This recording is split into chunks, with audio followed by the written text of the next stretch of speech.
শুরুতেই জানিয়ে দিব আকিস বশির গ্লাস সংবাদ শিরোনাম। জাতীয় শহীদ সেনা দিবসে নিহতদের স্মরণ। দেশের নিরাপত্তা ব্যবস্থা ধ্বংস করতেই শেখ হাসিনার নেতৃত্বে পিলখানা হত্যাযোগ্য অভিযোগ বিএনপির।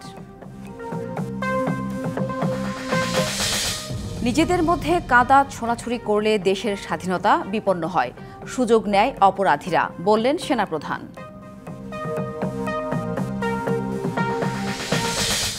মানবতা বিরোধী অপরাধে মৃত্যুদণ্ডপ্রাপ্ত জামায়াত নেতা এটিএম আজহার লিপ্টু আপিলের অনুমতি পাবেন কি না আদেশকাল।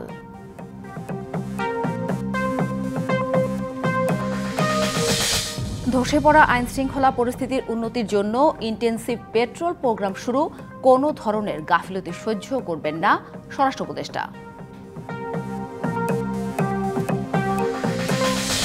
২৯ মিলিয়ন ডলারের অনুদান প্রসঙ্গ তদন্ত করে দেখছে সরকার। সত্যতা না থাকলে মার্কিন প্রেসিডেন্ট বলতেন না, মন্তব্য অর্থ উপদেষ্টার।